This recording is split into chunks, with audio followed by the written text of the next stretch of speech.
You want to run? That'll help me organize my thoughts.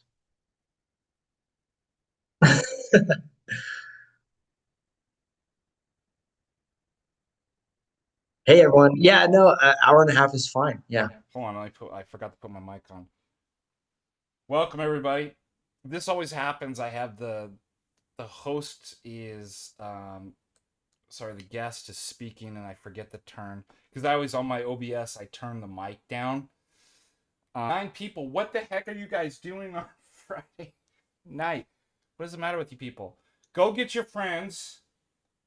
If you need to pull your parents in, tell them we're talking about Heidegger tonight and you don't want to miss this. With our special guest, Dr. Stephen DeLay.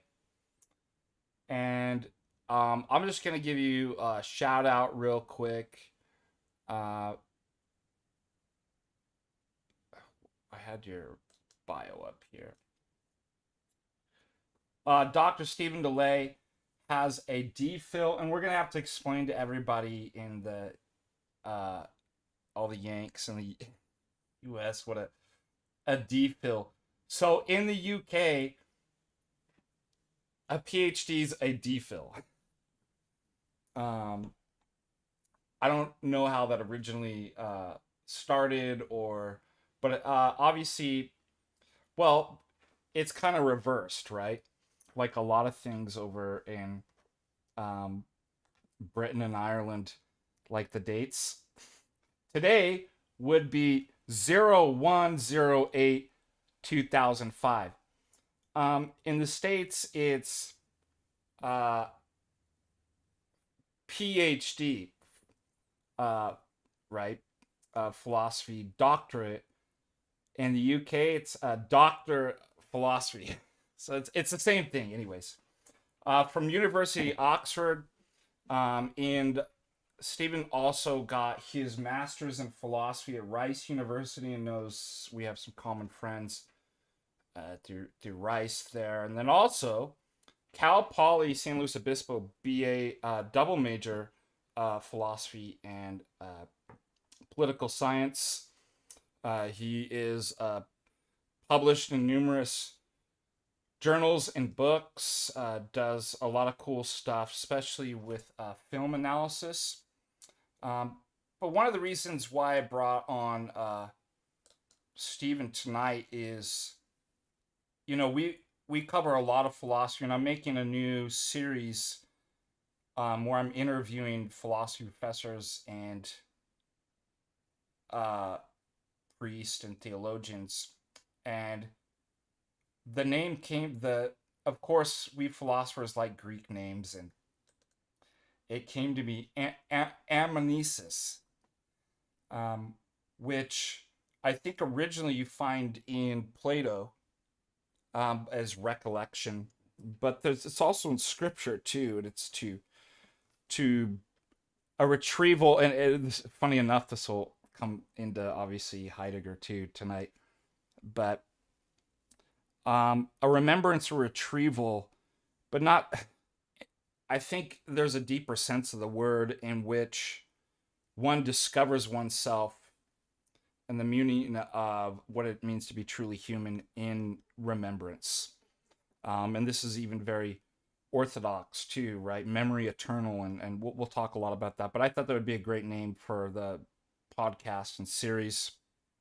So we had Dr. Garby last week. We have Dr. Stephen DeLay, and we've really, I don't think I've ever talked too much to people about Martin Heidegger and phenomenology in general. And you're really great at it. I think this will be a really great conversation. Of course, Heidegger's some of the most difficult philosophy. So I think what would, why I brought you on is to give people kind of a general introduction. Who is Heidegger? What is he trying to do? What makes his project so unique and distinct from what the rest of the philosophers were trying to do with ontology and different stuff. So, welcome. Well, many thanks for the invitation. I'm really grateful to be able to join you here tonight. And before I begin and turn to Heidegger, I just want to apologize to anybody who's here with us for the technical difficulties with my Zoom camera. I guess that just means that everyone's going to have to hang on every word.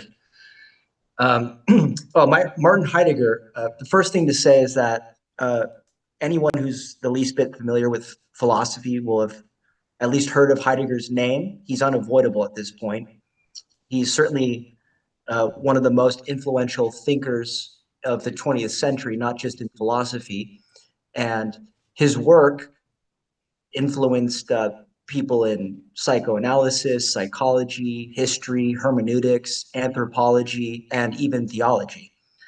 And when it comes to his philosophical legacy, although there are people in the philosophical tradition associated with what we call analytic philosophy who think very little of Heidegger, which is something we can discuss as well when we assess Heidegger's legacy and the contributions to philosophy he's made and how people have responded in turn, he's very often, along with Wittgenstein, trotted out as one of maybe the greatest philosophers of the 20th century.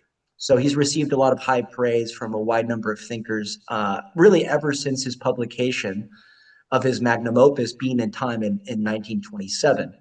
And the thing to say about Heidegger's thought in general before we delve in is that scholars have periodized it into two parts or moments. And you have what's called the early Heidegger, which consists largely of the work he was doing in the 1920s, culminating in the publication of Being in Time in 1927, as I just mentioned. And then what follows afterwards, after what's called the turn, which is the Heidegger of really the mid 1930s and then into the 40s and onwards to his death. And for the purposes of tonight's discussion, although I think the later Heidegger is very important in a number of respects, it's best when providing an introduction to his thinking to just, I think, focus mainly on that first early period of his thinking in the 20s and Being in Time. So the thing that distinguishes Heidegger from so many other philosophers in the history of philosophy, and particularly philosophers that were influential upon him in the post-Kantian period of philosophy in the 18th and 19th centuries, at least according to Heidegger himself, is that they're all missing the philosophical question, or they're failing to ask that question properly, which is what he wants to do for himself. And so the philosophical question, according to Heidegger, is the question of being. Yeah, let me give you a quote for everybody. This is great. This I want to get my glasses because I'm going blind here. From Zion Zeit, for you that speak German. Being in Time. This is such a great quote that to think is to confine yourself to a single thought that one day stands still like a star in the world's sky. And as Stephen said, for Heidegger, there's only one thought, and that is being. Yeah, correct. That's the question. Yeah. So I think what I want to do is I want to outline some of the main tenets or theses of the Heidegger's thought and situate those within the context of the history of philosophy, particularly with a focus on Descartes and Kant. We can mention Aristotle as well. And then, as we do that, or after I've done that, we can then say a little bit about the contributions he made to philosophical thought and how thinkers have responded. Because, people will talk about post-Kantian philosophy, and people who know anything about the history of philosophy, of course, will be familiar that Kant is a kind of watershed figure that, in a way, all the philosophers who have come since Kant are post-Kantian, and that even if they disagree with Kant, they owe him some kind of response. And Heidegger is a similarly influential figure. He's someone you can't really avoid, even if you do disagree with him. The onus is on you as a philosopher to at least say something intelligible in response to what Heidegger was up to. He's really that significant of a figure. And there are scholars who still today spend entire academic careers just interpreting Heidegger. So we're not going to be able to get into the full depth of Heidegger's thought, but we can certainly, get into the main ideas. And I should also mention as well that I'm not myself a Heideggerian. So this will, I think, emerge toward the end of the discussion when we're assessing his contributions to the history of philosophy and how people have responded, the major philosophical schools have responded to his thought. But I think there are certain things that Heidegger offers us that are important and true and useful in certain philosophical contexts. But I'm by no means a card-carrying Heideggerian, particularly for certain theological reasons. Well, So, yeah, and the other thing my students always ask me, who's your favorite philosopher? And I start off every class saying every single one of them's wrong. Okay, just get that. Some are more right. wrong than other. And There's no philosopher who's perfect in knowledge. Just so people understand where I'm coming from, I don't yeah, hide this.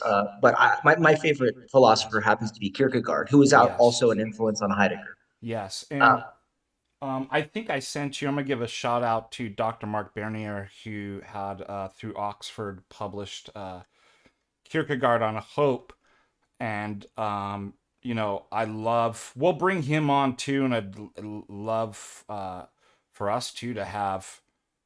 Hold on, they're still saying my audio's low. You guys need to stop complaining. So, all right, I'm turning it up to 200%. That's a The problem is with Zoom is it's gonna pull your. There's nothing I can do from your like in Zoom or anything like that, or in the OBS. It's always gonna make my the person I'm interviewing louder, and so there's only so much I can do. So forgive me.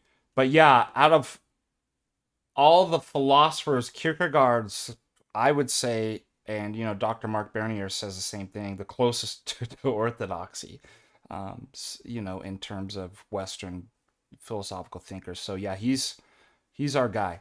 Anyways, go ahead. well, yeah, when we talk about being in time, and we're going to get there, Kierkegaard's going to come up because Heidegger has to mention him, albeit only in a footnote.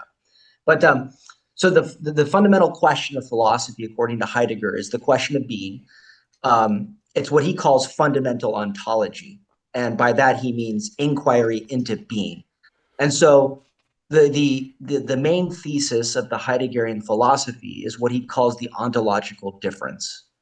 And the ontological difference, according to Heidegger, is the difference between being and beings, or Being. being and entities. The Mm-hmm. idea, according to Heidegger, is that being itself is not a being, it's not an entity. We have entities and then we have being.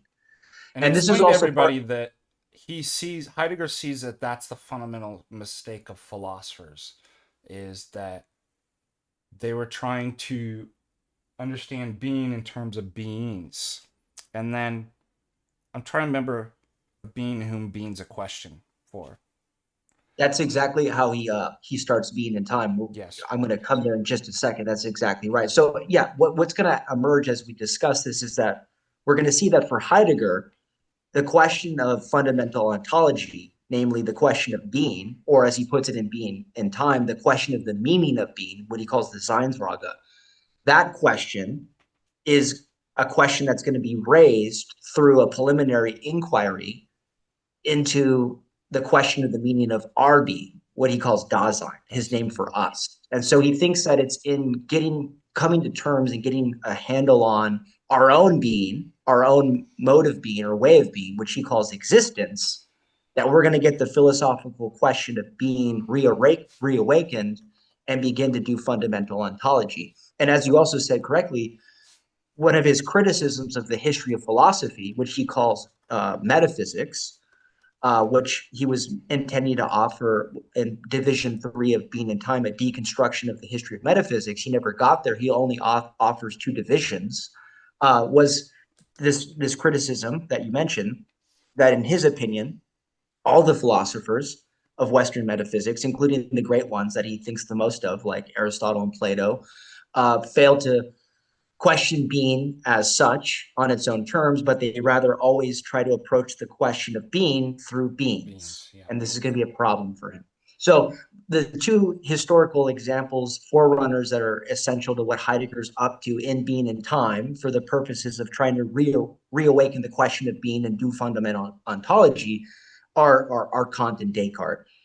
And I don't want to belabor that too much because you could spend an entire discussion just analyzing what Heidegger has to say about Kant and Descartes. I'm only interested in just giving a brief Yeah. synopsis of what he says about both of them so we can get into the Heidegger. But the long story short is that Kant is engaged in what everyone knows is called transcendental philosophy. And Kant was responding to the problem of skepticism and the crisis of skepticism that had arisen through Hume.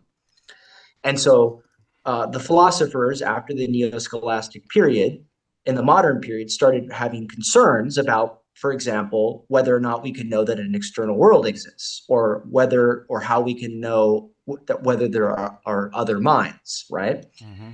And so Kant is concerned that we're not going to have philosophically justified knowledge of reality, of the world. And so what Kant attempts to do in answering the skeptic is to secure this form of knowledge by offering what he considers to be a transcendental account on the possibility of experience, which for him is coextensive with what he calls objects. And so what you find in the Kantian philosophy, in effect, is an account of the forms of sensibility, space and time, combined with what he calls the concepts of understanding that deliver to us what he calls phenomena, Mm-hmm. appearances. Now, where it gets a little tricky is that, in a way, Kant claims to have answered the skeptic insofar as our encounter with the world can't be questioned. It's on a secure footing. But at the same time, he has to acknowledge that we no longer have, according to Kant, unmediated, unfettered access to reality in itself, the things in themselves, but rather appearances, phenomena. So, what occurs in the Kantian philosophical system is the idea that the world that we experience as it appears isn't the world in itself, Yeah. right? So, in a way, certain philosophers have thought that it hasn't really answered the skeptic because there's still, you might think, a kind of subjectivism or idealism involved in Kant's approach. But Kant at least thinks that he's given us knowledge of the world because things appear to us in virtue of how they're structured through these transcendental forms of sensibility and concepts and categories of understanding that leave things unquestionable and allow for scientific knowledge of the universe and so on and so forth. That's what Kant attempts to do. Before him, of course, there was Descartes. And Descartes is also a very important figure for Heidegger.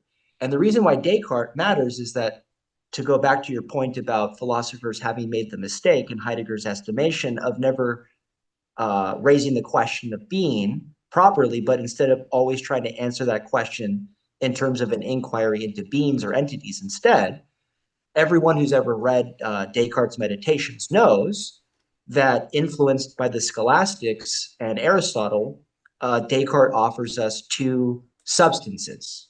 So, according to Descartes, you have mind, and then you have what he calls extension. Mm-hmm. And the way that Descartes tries to answer the skeptic is to say that we have to start with some kind of indubitable, undoubtable knowledge, which for Descartes, of course, is the famous cogito ergo sum, that even if I can doubt whether or not there's a world, I can't doubt my experience of it, or what he calls thought. So for Descartes, what it is to be who we are is to be what he calls a thinking substance, which you could just say, to put it in contemporary lingo or parlance, is just to be conscious. So Yeah. the idea is that, for example, if I think I have a perception of a cup, maybe the cup doesn't actually really exist out there independently of my perception in the world. And maybe I'm deceived because I'm dreaming or I'm hallucinating or whatever fantastical scenario you want to tell yourself.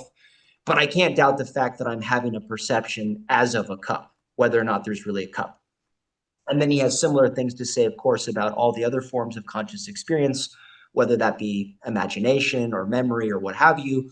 All of this for Descartes is thinking. Yeah. They're immediate. They're they're indubitable because they're self-presenting.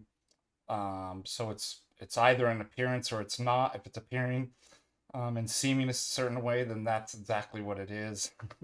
Yeah.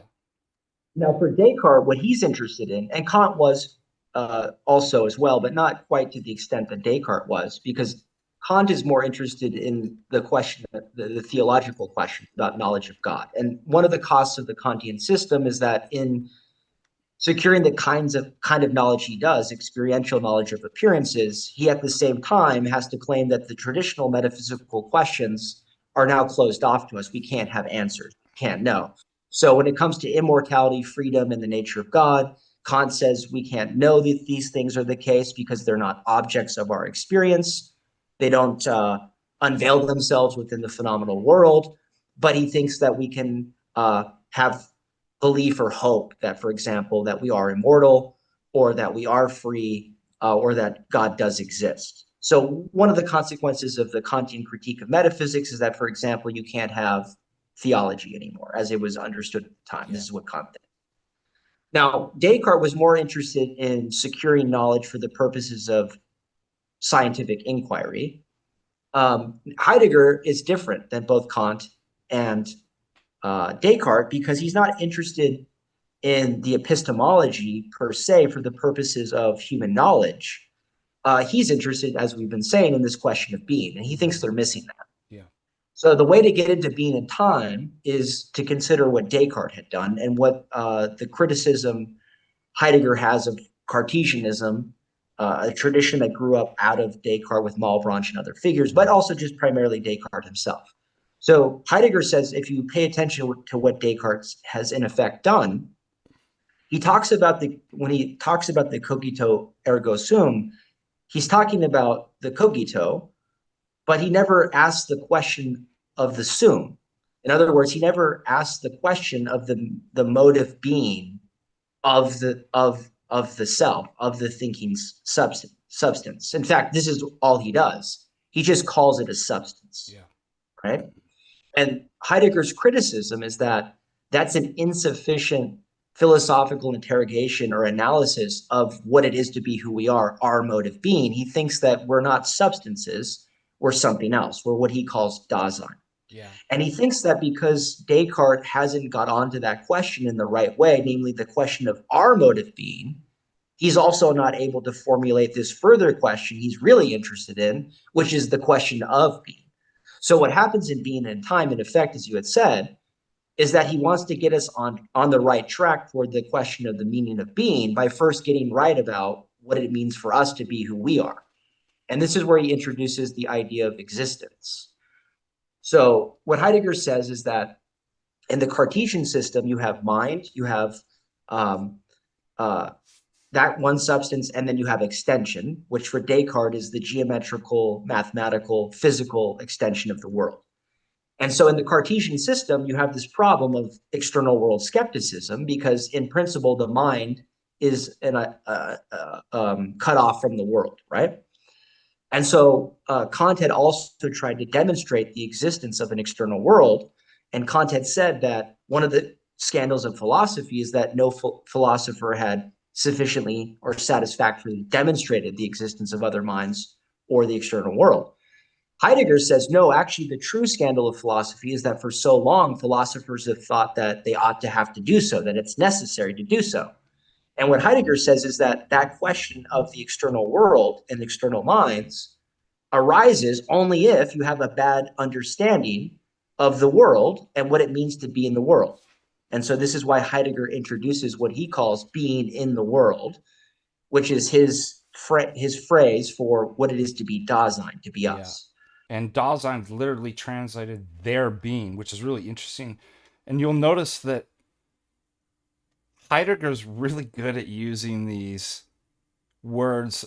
I think itself, from my professors, talking to them about that he was obviously, he knew what he was doing. There was an, through the kind of language of revealing of the Dasein itself in the kind of language too. So that's something we could appreciate. By the way, it reminds me something you were saying. Um, when I was in grad school, I heard one of the funniest things. Like, I don't remember, it was like at a conference we were having, and one of the professors had said to another somebody in the Q&A, I don't find that how did he phrase it? He says, I don't find that a philosophically interesting question. In other words, this is kind of what Heidegger is saying, right? Like, these aren't even, those are the wrong questions to kind of ask. It's not even worth our time to even go and invest all this energy. Right. I mean, the Wittgensteinian criticism, and this is why for a long time people have seen similarities between the later Yes. Wittgenstein and Heidegger, is that there's this idea of these being pseudo questions. Now, one thing that's interesting about Heidegger, unlike a lot of other 20th century philosophy, for example, like ordinary language philosophy in Oxford or elsewhere, or positivism with like Carnap, who was a critic of Heidegger, Heidegger, whether you agree or disagree with him with what he has to go on to say, he does think that philosophy is up to something genuine that only philosophy can do. And I'll have comments to offer later on when we get more into the Heideggerian thought about what he thinks philosophy is doing that what quote other sciences don't do, which what he calls ontic sciences, Mm-hmm. the sciences that are interested in entities, right? Um, but when we get at the beginning of being in time, it's at two divisions, division one and division two. And division one, the purpose of that chunk of the text is to offer what he calls both divisions, but is to offer an existential analytic. In other words, an inquiry into Dasein, Yeah. our mode of being. Now, one thing that people tend to get wrong is that the term you had mentioned, Dasein, in German, it is just an ordinary term that means existence.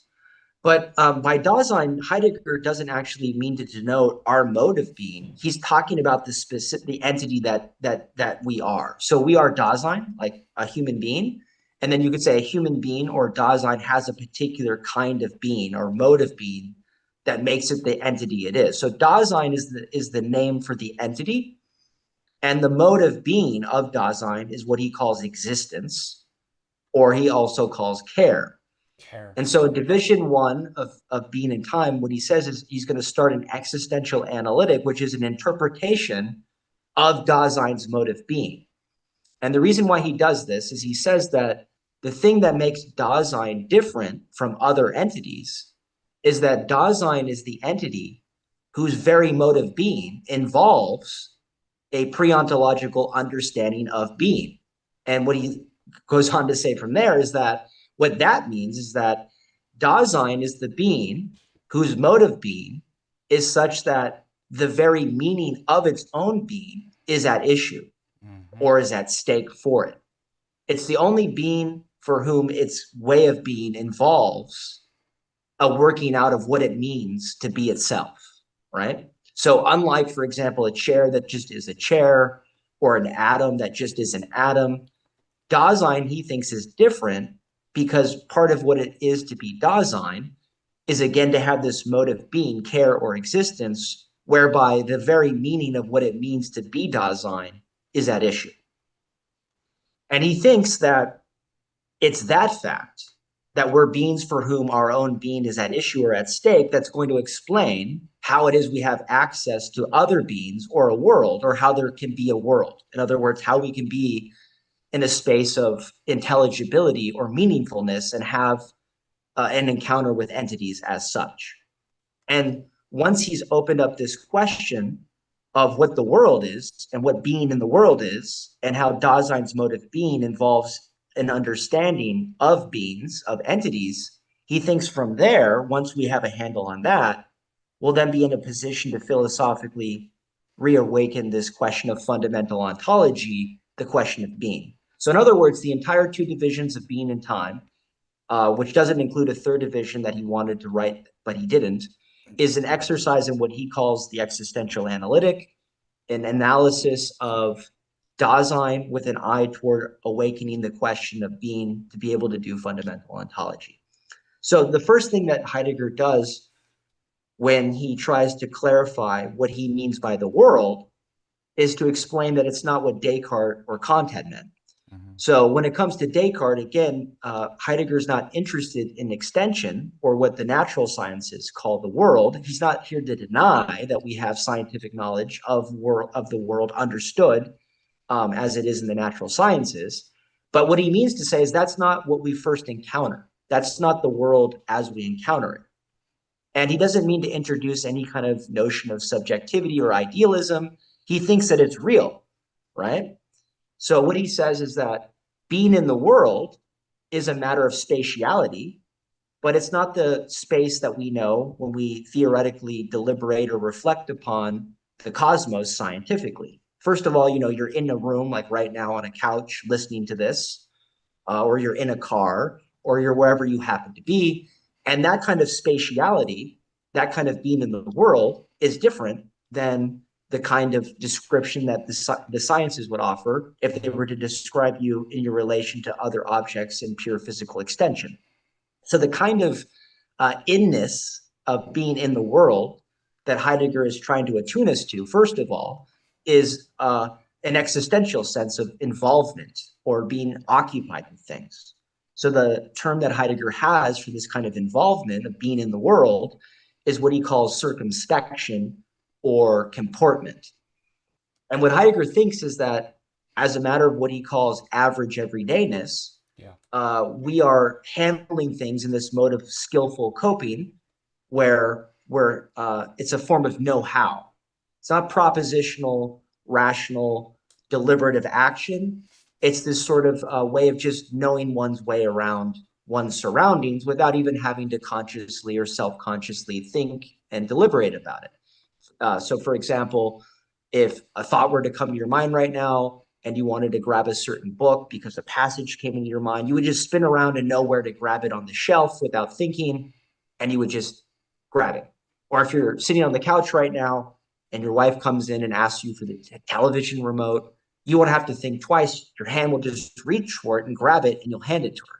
That's the kind of know-how that Heidegger's interested in. Is this kind of familiarity we have with our surroundings or rapport we have with it that doesn't involve a distinction between an isolated subject with the world out there. It's about a kind of practical, engaged, sort of unthinking, as it were, mode of engagement or pressing into possibilities. Now, what Heidegger then does is that he identifies two other kinds of modes of being, the first of which is relevant to this circumspection or comportment that's going on in everyday practical life, which is what he calls availability, or the German is Zuhandeheit. It's translated sometimes. Readiness to hand or something like that. Yes, readiness to hand. So the idea is that the things in your surrounding first appear to you as, you could say, equipment or as a tool, right? And their meaningfulness, their being, what they are as entities, involves what Heidegger calls this referential nexus, or this nexus of referential signification, that every entity refers to another thing in terms of which, as a matter of a collective purposive whole, it plays the role it does, right? And so there's just one example I could read from briefly. This is from a book by Hubert Dreyfus in the 90s, Oh, he's which was great. one Yeah. of And really influential. he's still at Berkeley, I think, He right? passed away a few years ago. Oh yeah, that's right. He passed away, but he was still at Berkeley. Was his last, if I remember right. Is that correct? Oh yeah, yeah, he was at Berkeley for years, and in fact, he went on to be the teacher of almost all of the major significant Heidegger scholars that have gone on to careers all across the country. So Dreyfus was the one who basically brought Heidegger to America way back in the 60s and 70s. But he says here, when he's trying to get at what Heidegger means by this referential nexus of signification or meaningfulness, this realm of the available. He says, take a specific example. I write on the blackboard in a classroom with a piece of chalk in order to draw a chart as a step towards explaining Heidegger for the sake of my being a good teacher. So what Heidegger is saying, and what Dreyfus is illustrating here, is that contrary to so much of the philosophical tradition that would think of reality as matter or extension, and then wonder, well, where do we fit in all the things of so-called ordinary life? Heidegger starts with the things of ordinary life and says that that's what's primary. That's what can't be explained away. And that, in fact, you only get to the level of scientific theoretical deliberation and are in an offer to formulate scientific theories of reality on the very From basis that, yeah. of that involvement in our immediate surroundings. So again, this is his way of responding to the skeptic, is to say, well, you never get to the problem of the external world because there is no such thing as an external world. You're in the world. And if you try to pose or formulate the problem of the external world, all you're going to have done is distorted what it really is to be in a world. And then so too with forms of physicalism and materialism and naturalism, which on the basis of scientific inquiry would try to question the validity or genuineness of our everyday experiential world. He's going to say, well, the only way that you have access to entities understood in that way is through your primary basic access to them through this form of circumspection or comportment. And that's the tie you were saying earlier to Wittgenstein too, that when the question's formulated wrong, or it's not really getting at anything. And I think that's what Heidegger is trying to say, is that uh, the whole question of skepticism is an incorrect question because it presupposes something that's not actually real. Right. I mean, And so I have an example I could draw on from analytic metaphysics with Peter Van Inwagen in a second, but instead of mentioning that now, I mean, that more or less does it for Heidegger's response to Descartes. Of course, there's Kant. So if everyone thinks back to some of the things we were saying about Kant, 10 or 15 minutes ago, I had said, well, one of the problems arguably with Kant is that in answering the skeptic in the way he does, you're left with appearances or phenomena.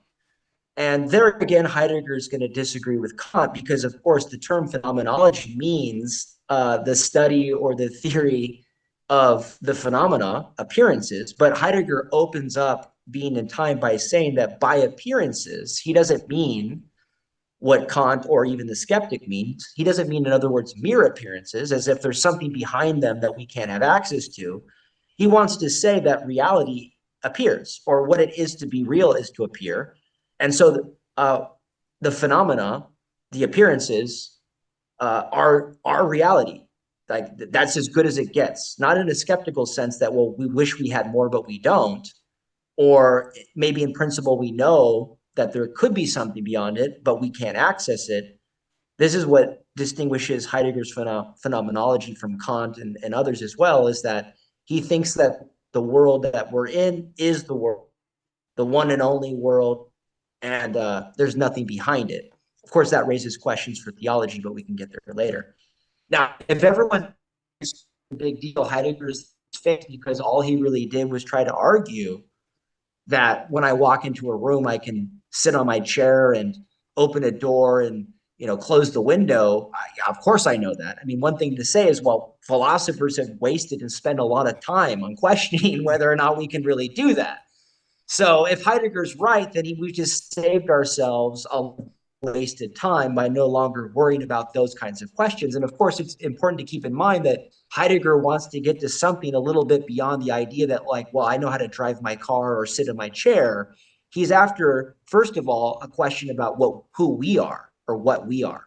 So in the passage that I just read from Dreyfus, what Dreyfus says is that, well, I'm handling this piece of chalk at a chalkboard in a classroom. Why?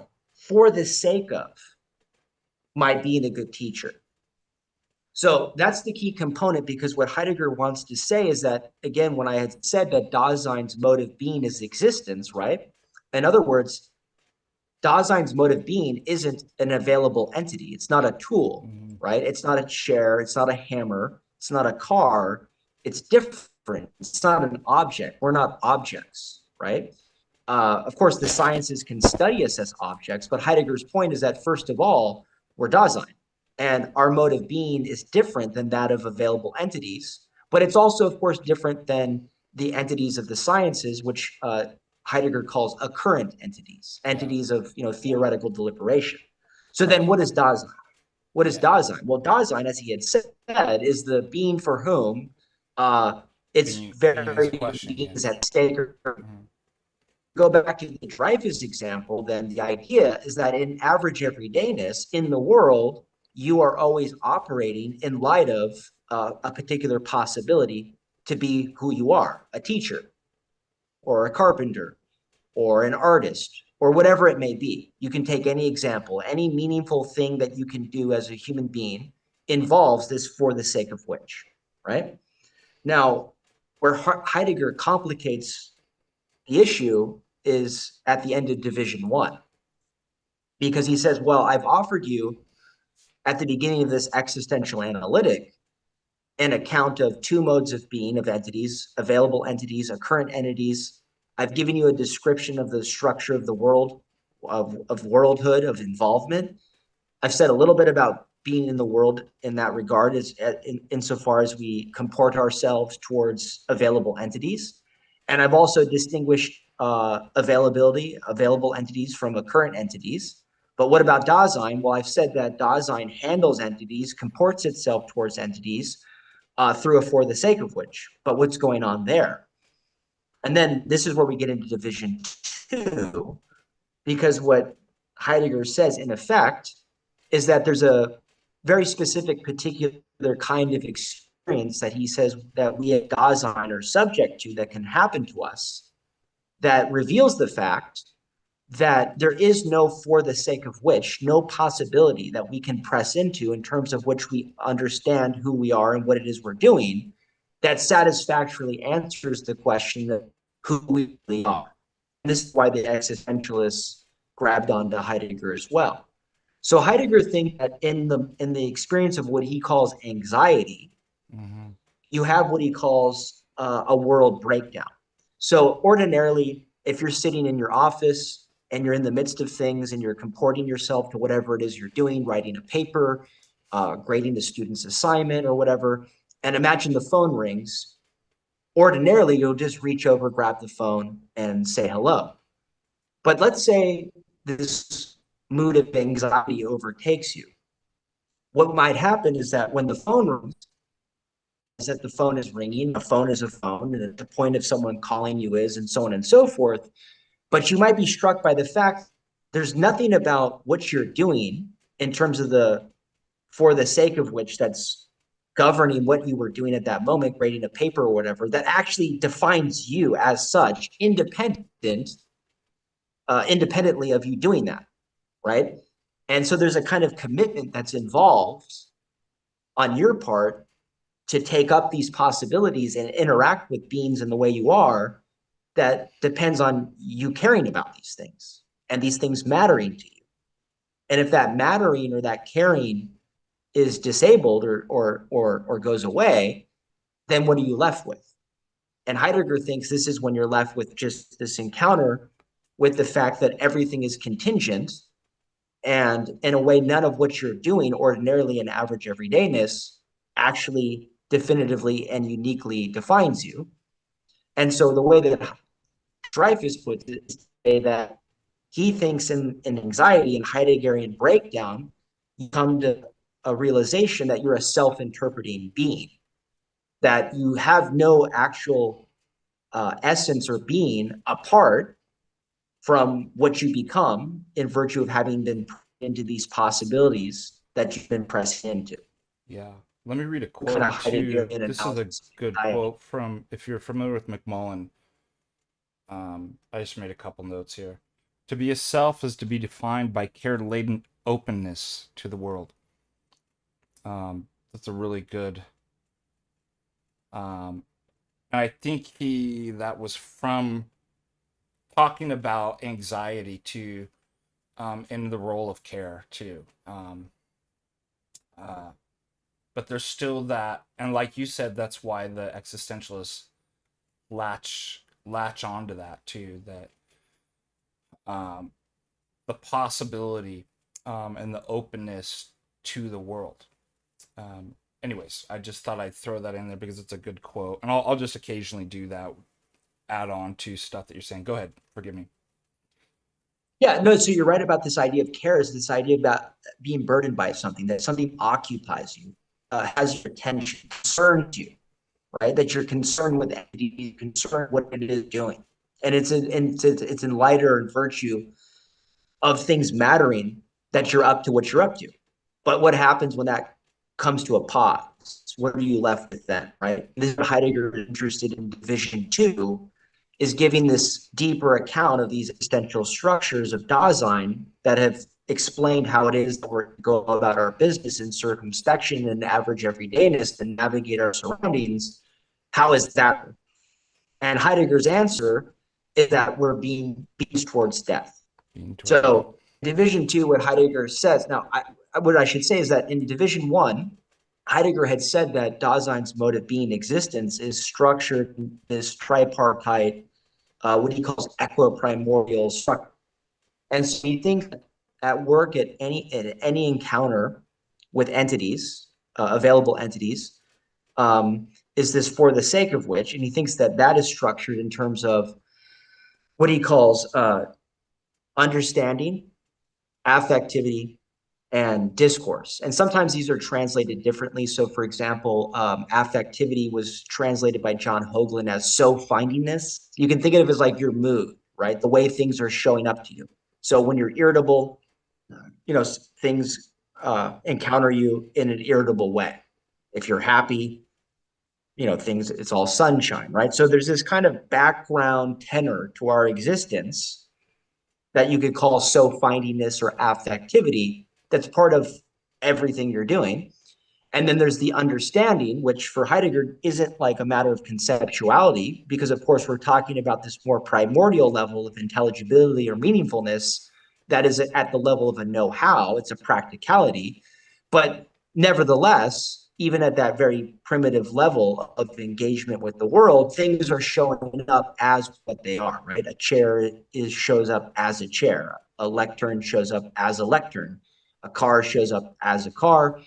And then you have what he calls discourse, or sometimes people call it telling. But this is the idea that everything has a name, right? So things in a public shared world have the meaning they do in terms of their intelligibility, but we're also able to speak about them and communicate about them because we have names for them and words for them. So there's these three equiprimordial structures of what it takes to be open to beings or encounter beings as what they are. So what then is going on in the mode of anxiety or death? Well, there you go. The understanding is death. The affectivity or the mood or the so findingness is anxiety. Yeah. And then the discourse, what is said, well, it's actually nothing. And this will come into his lecture from 1929 that Carnap criticizes, which on what is metaphysics, where he delivers a lecture and he tries to work up this problem of anxiety because there he thinks he's opened the question of being, because he thinks in anxiety what quits mattering is entities. And so entities aren't what matters anymore, then all that's left is being. This is our kind of primal access to something beyond entities, because in average everydayness and circumspection, we're comporting ourselves towards entities, not being. So anxiety is philosophically important to Heidegger because it's a moment in which entities quit mattering as they normally do. We're taken out of that kind of absorption in the world, and rather than being absorbed in the world, focused on entities, now we've encountered being. And so in division two of being and time, he has what he calls conscience. So the discourse for death and anxiety is conscience, and then he gives this radical deconstructive view of the conscience, where he disagrees with the theologians who typically would say that conscience is the voice of God. And what he says is that conscience, the caller who calls to you in conscience is you yourself. So for Heidegger, it's this paradoxical moment where you're hearing this call from conscience, you're the recipient, but you're also, in a way, the speaker. And so what's going on there is that in division one, Heidegger had been giving an account of what he calls inauthentic existence. Mm-hmm. So the kind of skillful absorption or coping circumspection with the world, when that breaks down, you figure out that you had been in what he calls the mode of the one, or anyone, or he calls it das Man, translated as the they. So in other words, you're just going about your business as one does, as a teacher does, as a carpenter does, as a doctor does, but not as you yourself, an authentic being who's aware of the fact that you really are not at bottom a doctor or a carpenter or a teacher. So in division two, in the experience of anxiety and death, it's the authentic self or one's true self, as it were, that's calling to the authentic self, the one who had been absorbed in the mode of everydayness. So for Heidegger, he thinks that uh, what the existential analytic has shown in division one and division two of being and time is that Dasein is a being who tends to cover up the fact that its being is at issue or at stake for itself in its absorption in the world in this mode of average everydayness. But that, as division two goes on to argue, there are these moments in which in anxiety we can come to realize that and have this encounter with being, where then we can start philosophically asking what the meaning of being. Very good. Yeah, and I think he puts it to that the being whom being's a question realizes that their being will no longer be. That's the being towards death. Yeah, Yeah. that's the finitude. So that's the authenticity. By the way, I'm not saying all this as if I agree with Heidegger. I'm just Yeah, saying we're this is just his explain. view. Yeah, you're just explaining his view. Yeah, exactly.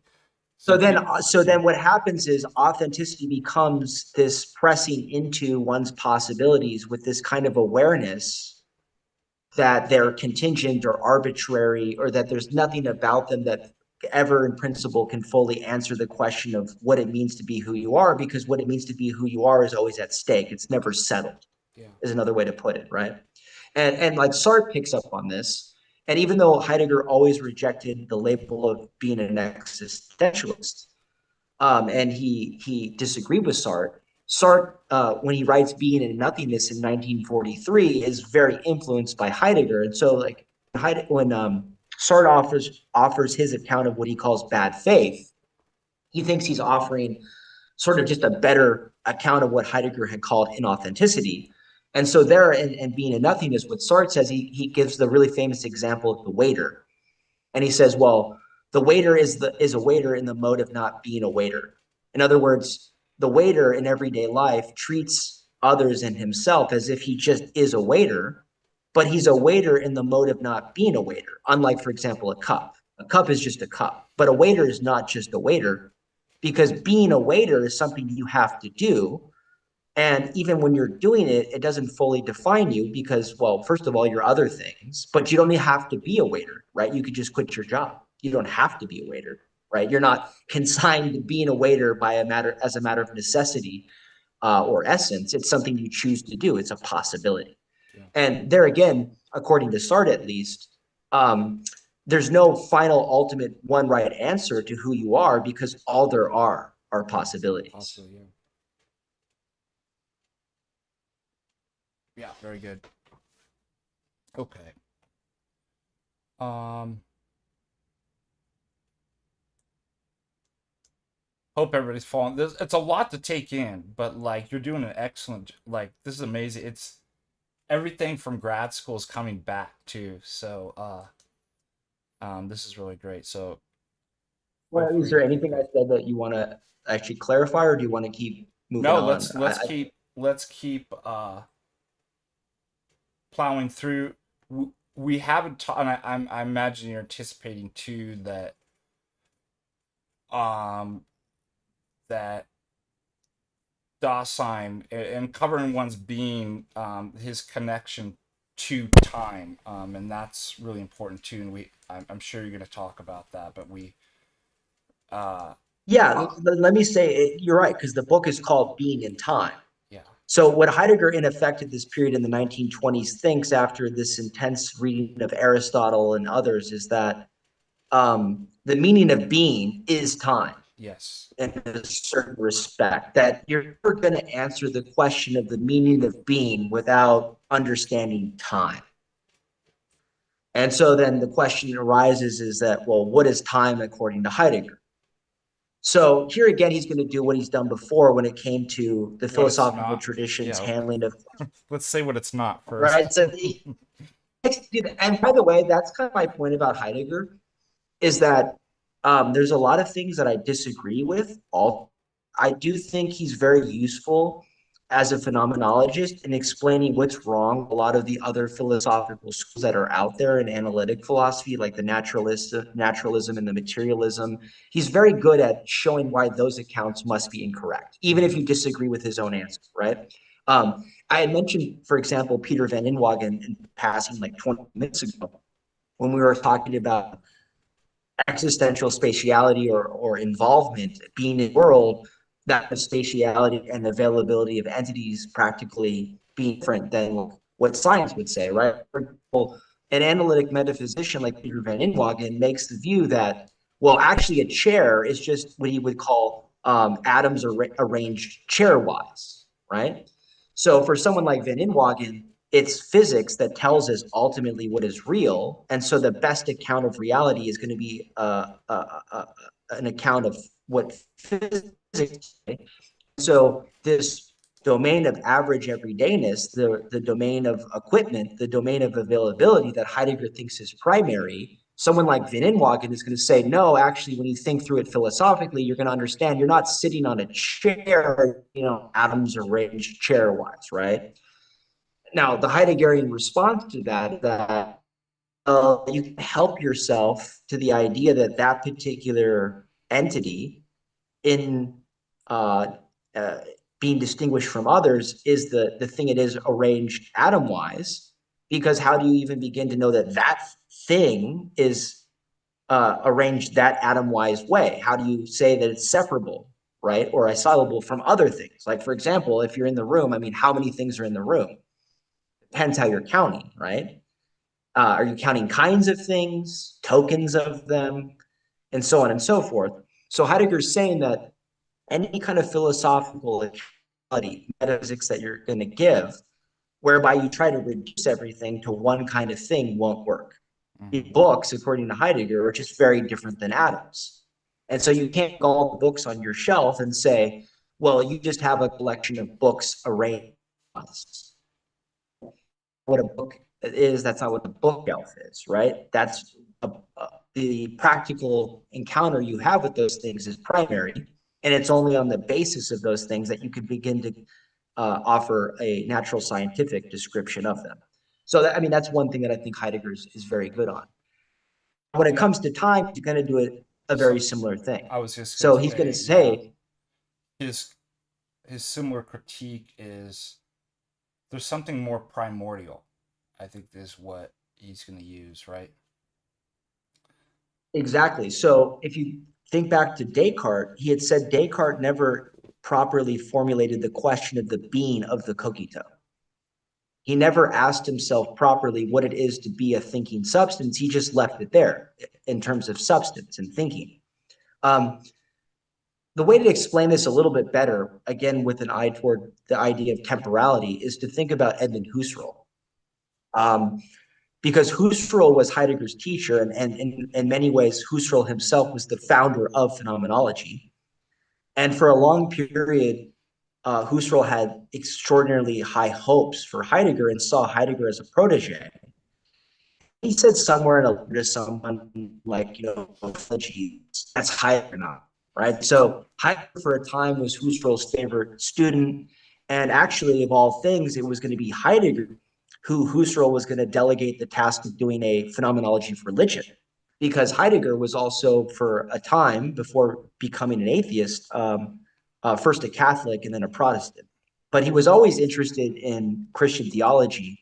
And a lot of the analysis time specific came from Heidegger's reading of St. Paul.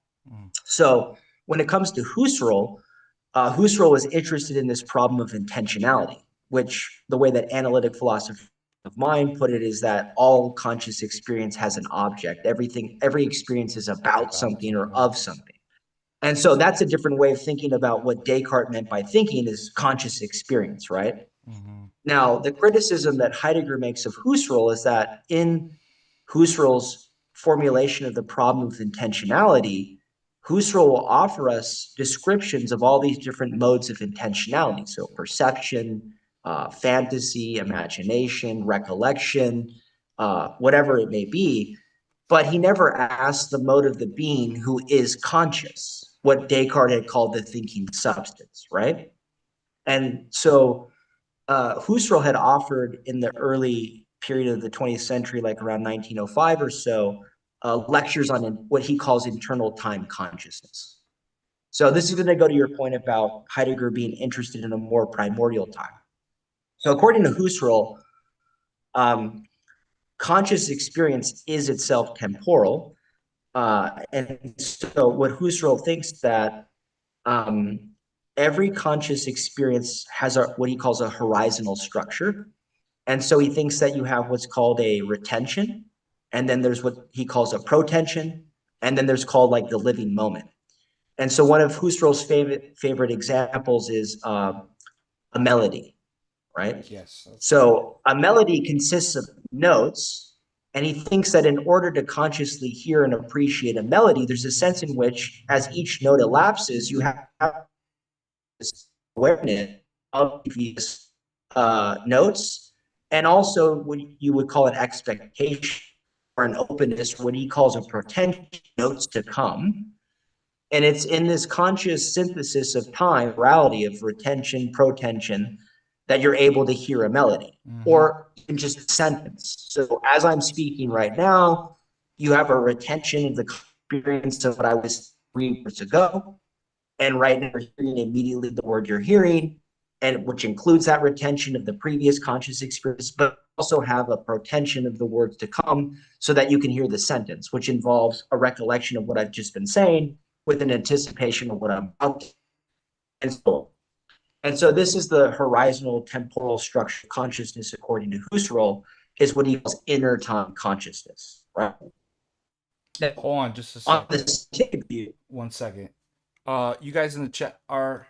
I'm trying to see if you're coming up in a little broken, the connection. Is that on my? Well, if it's on my end, it's on your guys' end too. I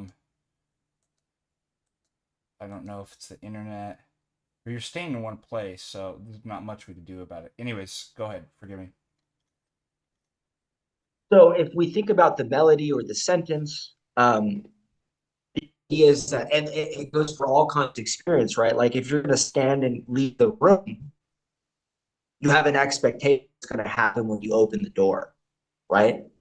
So, contrary to what a lot of analytic philosophers would say, you're not just conscious of sensations because you already have an anticipation of things you haven't even seen yet, right? And you also have a recollection of what you had just experienced, and it's all unified, right? So it's not memory, and it's not like full-blown expectation. It's built into the very conscious moment is a temporal structure, right? Yeah, it's a stream. That's what he calls inner.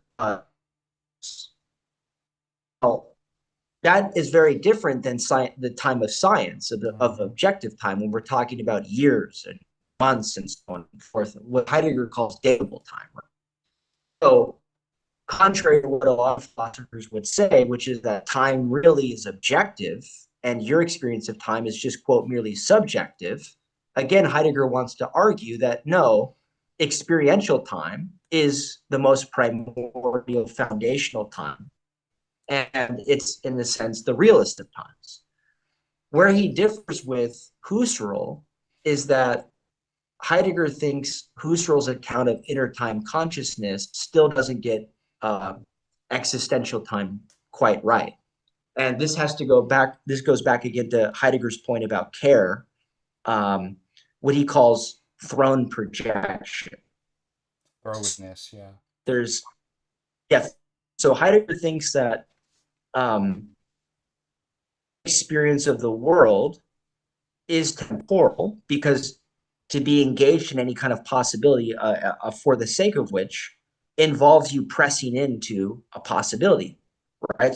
So waiter, if I'm Sart's cafe waiter, I'm on my being a waiter, am I very doing what I'm doing, taking orders, bringing over baguettes, pouring people's coffee. all involves a temporal understanding of what it means to be doing what I'm doing, to be coping with what I have to do, and also, of course, thinking about what's just happened, right? But that's an existential possibility. So it's not just a conscious awareness of the past or the future, it's something that's weighing on you, that's making things matter in light of you caring about what you're doing. So again, it's not just like, well, when I hear a melody or I hear a song, there's a conscious temporal structure that allows me to do it. It's that impressing into my possibilities, right? As say like a violinist or a pianist or whatever, there's something at stake in me, my playing piano or my playing the violin, and the temporal structure that's governing that possibility, that for the sake of which is itself temporal. And this is where you again you get the Heideggerian idea of death, is that Heidegger thinks that in anxiety we come to understand that final for the sake of which we're doing any of these things because we're finite, right? We're going to die. And this is the idea of mortality. So that Heidegger thinks that temporality matters, or that Dasein is temporal, insofar as Dasein is mortal, is burdened by death. And so this is why he gives us in Division 2 this idea of what he calls being towards death, or resoluteness, as being what it means to be authentic, is to press into our possibilities in a way that's somehow attuned to the realization that we die, that we're mortal. And so that's the kind of temporality that's going on with Heidegger's understanding of being Dasein. And so then the question becomes, well, being in time is giving us an account of Dasein's mode of being, existence, and that mode of existence is temporal, or temporality, and that involves death. Then where does it leave the question of being, right? Um, you could ask, well, why should I ask the question of being? Or how is the question of being something that is informing it means to be a data scientist who's ordinarily engaged in every average everydayness and all these possibilities? And so that's what Heidegger wanted to go on to answer. Uh, Now, he changes his mind, and this is where we get into the later Heidegger. But what happens is that in the 20s, Heidegger is still working within this philosophical tradition that had seen, at least in Germany, philosophy as a science. It's supposed to be a mode of inquiry that gives us knowledge, right? And so in this lecture I had alluded to a little while ago called What is Metaphysics in 1929, he's delivering it to his academic colleagues at the university. And there, what he does is he, in effect, gives an apology for philosophy because he wants to carve out a space within the German university system for philosophy, because a lot of people were skeptical about whether philosophy was really doing anything. And so he's very tongue in cheek about it, in a way kind of sarcastic. He says, well, in effect, you all want me to say, what's philosophy doing here? And I'm going to tell you what philosophy is doing here. Philosophy is the mode of inquiry that's asking the question that none of you guys are able to ask. So he says, you have ontic sciences, which are sciences that are interested in entities or beings, and that would be the all kinds of science, every last one of them: history, anthropology, chemistry, physics, biology, even theology. And then you have philosophy, which asks the question of being. So philosophy's role in the university is to be the discipline, the scientific discipline, the mode of inquiry that asks about being, not beings. And that's where he talks about fundamentology, yeah, or ontological science. He thinks that philosophy is the ontological science. It's the science of being, not beings. Now, what happens is after he publishes Being and Time in 27 and he gives this lecture in 29, his givings about whether or not actually really onto the question of being, even still in the right way. And part of this has to do with language. So on Dreyfus's reading of Heidegger, one of the great services that Heidegger gives us in Being and Time is that he starts beginning to develop a language to describe the world that we normally don't have. And part of the reason why is that if you've thought about what Heidegger has to say about our absorption in the world and our concern with entities and circumspection, we're ordinarily just dealing with entities and we're communicating about them. So I'll say, hey, where's the hammer? Can you flip the switch off? I'll meet you at the zoo at 2, whatever. We're always talking about entities, engaged with when we're using them in terms of what it is we're doing. So this Heidegger thinks phenomenology. He thinks that we're engaging in the world and we're availing ourselves of entities, and we talk all the time about entities and what we're doing with them, but we don't have a language to describe how it is that we're able to do all. We just do it. But philosophy has to explain how is it that we're able to do this. And so what Being in Time in Division 1 is doing is developing the terminology to describe the structures of existence that we're in, that we're normally not paying attention about or talking about because we're talking about entities, right? And so this is what makes it transcendental philosophy, is that Kant wanted to know the conditions on the possibility for objects. And Heidegger is asking, well, what are the conditions for the possibility of dealing meaningfully with these talking about? So he has language to talk about. And that's also the way which is going to be a science, is that it's giving us knowledge. It's giving us knowledge. It's making true statements of what it is that to handle entities and communicate about them. Now, where he gets uncomfortable in the very late 20s and into the early 30s, as he starts having misgivings about whether the language that he's developing, even in Being in Time, to talk about this very primordial, practical, absorbed circumspection in the world, is actually going to get at being, right? He starts worrying about is that, well, even if I've developed this very idiosyncratic, jargon-laden terminology in Being in Time to describe the existential structures in virtue of which we can encounter entities, how am I going to find a language to describe being? And so in Being in Time, in the 29 lecture course, and also a lecture he wrote on theology, where he talks about philosophy being an ontological science, he still thinks we put our understanding of being or the meaning of being into language or into concepts, right? And that's what makes it a science. But then what happens is he starts thinking, well, wait a second.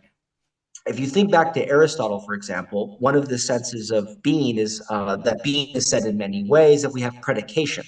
So we have subjects and we have predicates. So I can say, like, the cat is black or something, right? And that's a very ordinary semantic sentence. It has a subject, a predicate. It's a determinate subject, the cat, and then the thing has attributes or properties that we predicate of it, right? And this works well enough for determinate entities. I could even say, like, for example, that the hammer is heavy, or the hammer is light, or that your complexion is pale, that you're tan. We can talk about anything, more or less, right? If it's in the world, because it's an entity and we have words for it. But how do I talk about being? So the paradox, if you think back to the ontological difference, is that if being isn't a being, if being's not a being, and we have language to talk about entities and beings, how do we talk about being? How do we talk about being? And so then what he does, in effect, long story short, is that he begins to abandon this aspiration that philosophy is supposed to be a science, that there can be an ontological science that's different than an ontic science, that you can have a science of being, because he starts to become aware or concerned that the limits on language, right, that are useful when we're talking about entities are just insufferable when it comes to being. You just don't know yet talk about being because we always been into this problem of talking about entities. So every time we try to talk about being, we can't find the words because we start talking in a way that's appropriate for, but Yeah, not for you're being. like you're using entity language to talk about the non-entity being, right? Being itself in And a that's metaphorical exactly, sense. if you Yeah, and that's what he thought Descartes had done, right? So he thinks that Descartes misses the question of Dasein's being because he says, "Oh, well, it's just a thinking substance, right?" Well, and you know, like an analytic materialist or something is just going to say, "Well, there's no real question here to what Dasein is because Dasein in principle is no different than its share. It's just an assemblage of atoms or something, right?"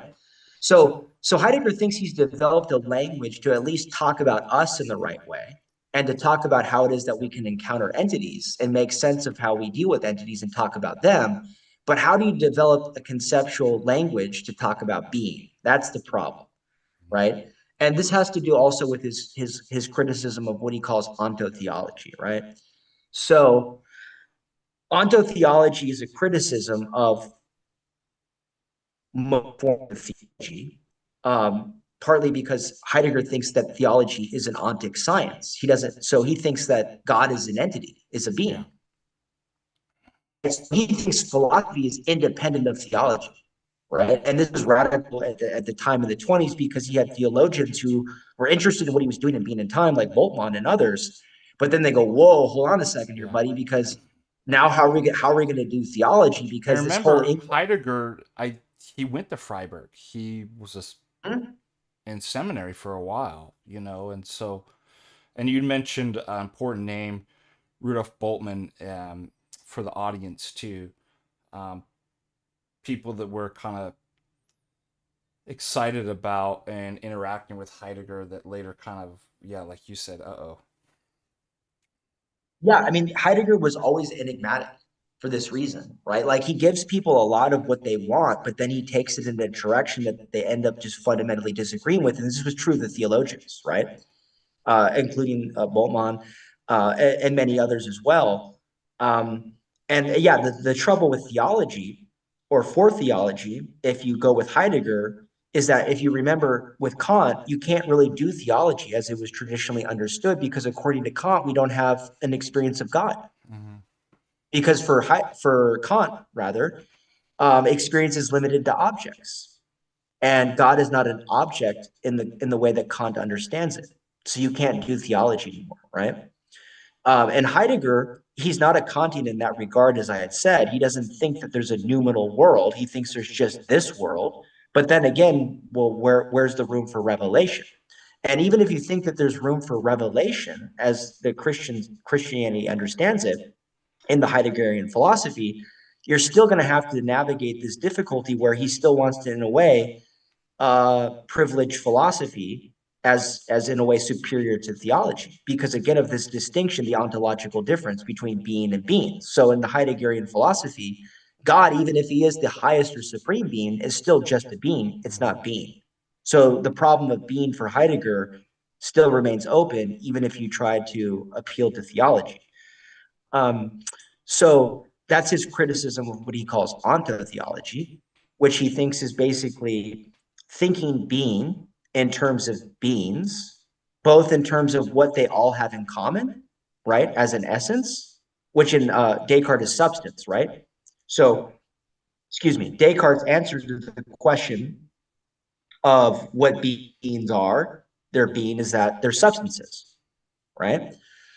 And then you have a highest being, which in the Cartesian system is God, who's causa sui, right? A self-causing substance, right? And so Heidegger thinks, well, this is ontotheology because Descartes has thought the totality of beings, the totality of reality, not in terms of being, but rather of beings, both in terms of what they all have in common, what they all share as an essence, and then as a highest supreme being that's like the exemplar of that kind of thing, right? And so that would be he thinks his criticism of Christian theology is that it's ontotheology because it's thinking beings in terms of being created, and then it thinks of God as the creator, and then it misses the question being. The final thing to say about that is that, I mean, one response to Heidegger is to say, well, I don't care about the question of being that much, right? Like, a Christian theologian could say, well, okay, that's the criticism of ontotheology, but still, Christian revelation is true and it has all these important things to say, which Heidegger doesn't address, and that's what matters. So the challenge for the theologian is to say, what's the relationship between what Heidegger means by being and God? Yeah. Um. All right. Let's see. We're at 10 o'clock my time. You want to wrap this up? Give your final kind of remarks and conclusions. You kind of already going in there too, with where Heidegger leaves us, and criticisms of that, and then maybe we'll take a few questions from people from the audience. Yeah, so I'll just conclude by saying a little bit about Heidegger's later thought after the turn and what it is he tries to do. And then I'll say just a little further something about the problem of nihilism, because that has to do with Heidegger's reading of Nietzsche. And this all matters because of technology, which is all just very much important today. So the question of nihilism and the problem of technology are things that Heidegger thinks about. So I'll end there. So when it comes to Heidegger's later thought after the so-called turn in the early 30s, he moves away, as I said, from this idea of philosophy being a science, that it's no longer going to be a science of being, but rather he turns to what he calls poetic thinking. And there the idea is that there's a way of thinking that is going to be different than the kind of thinking or the kind of language that comes with the kind of thinking that you find in the philosophical tradition, and that he was even engaging in being in time. And so he talks about poetry. And here the idea is what Heidegger calls the fourfold. So he talks about the sky, the earth, the mortals, and the gods.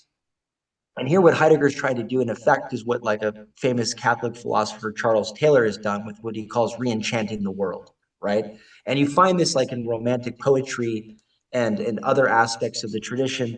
Heidegger finds it in the poetry of people like Rilke and Hölderlin. But the idea is that somehow in poetic language, we can begin to get a hold on being in a way that our language about entities just doesn't work. That's the Heideggerian idea of poetry. When it comes to the problem of nihilism, Heidegger, of course, reads Nietzsche very carefully and writes a lot about Nietzsche. And the Nietzschean view, as people will know more or less, is that Nietzsche thinks that Christianity has begun to give out, and that the Christian worldview is no longer, he thinks, credible or believable. And so he thinks that there's going to be have to be something to fill the void. And so the problem of nihilism for Nietzsche is that as Christendom wanes and people cease to think of themselves as Christians, then the question is what's going to be the meaning to existence?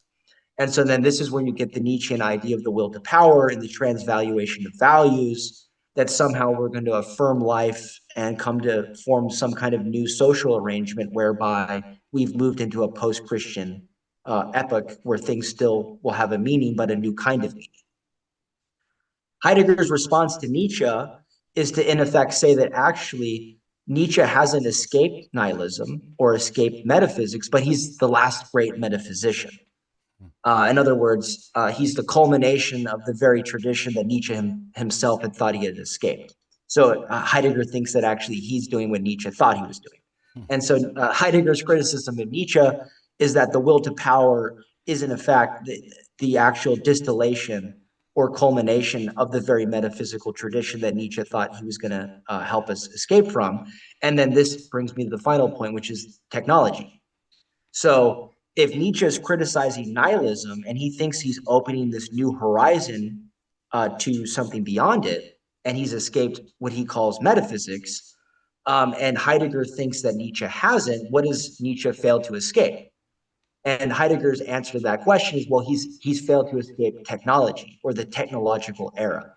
And just very briefly, Heidegger's point there is that technology is a way in which beings are disclosed. Mm-hmm. It's the fundamental background understanding of what it means for a being to be a being.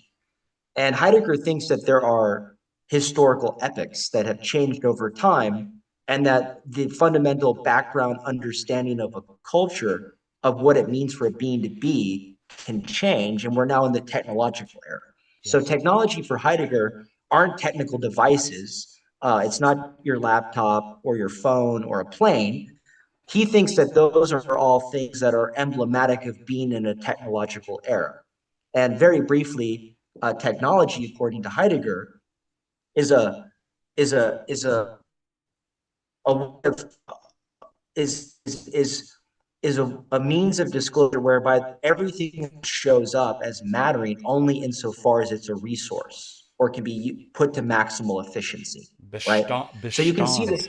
is the Yeah, he calls it standing reserve. Exactly. Yeah. standing reserve, which is a And so this great is name. If I ever have to brew a beer, I'm gonna call it standing reserve Bestand. yeah. So this is where you get AI, right? So Heidegger Yeah, was concerned about cybernetics in the 60s. This is yeah, again a place where Heidegger, despite his faults, is right. So he was already concerned about the computer and cybernetics, and then artificial intelligence way before these things now concern us all. And the technology, it us, it enslaves us, and his concern is that then things can no longer show up as happening that where everybody's saying like, oh, what do we do about AI? And everybody just more or less accepts that it's going to happen and it should happen. And it's not about regulating it or controlling it or integrating it. And there's almost this kind of fait accompli where just like, well, it's just going to happen. And Heidegger's yeah. point is that yes, it's going to happen because this is a disclosure of being, a way in which being is now revealing itself technologically that is beyond us, and we don't really have a handle on it. So that's Heidegger's criticism of Nietzsche, Heidegger's understanding of nihilism, and Heidegger's understanding of technology. Excellent. Yeah, and I know it's a difficult article, but his article on technology is really great. It's a masterpiece.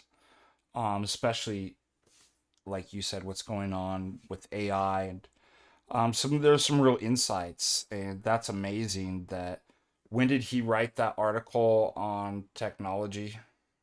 That was I believe it was in the 40s, but I could be wrong. yeah, to be able to anticipate um what we're in right now is quite amazing. That he was astute enough to see that a different type of age in which the tool of the artisan slips out of the artist, the artisan's hand, um, and all of that. What's the word he used? End framing too. That's another. Do you want to say a little bit about that? Yeah, Yeah. and framing.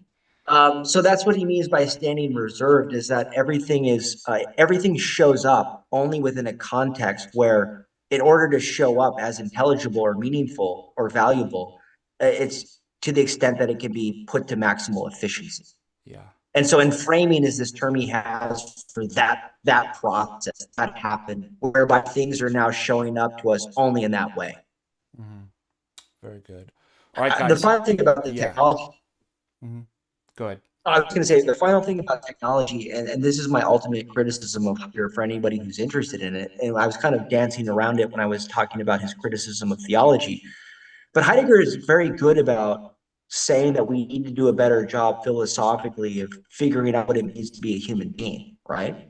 Because you get all these other philosophical schools with which he disagrees that give us incorrect answers or bad ones, right? So he's right about that.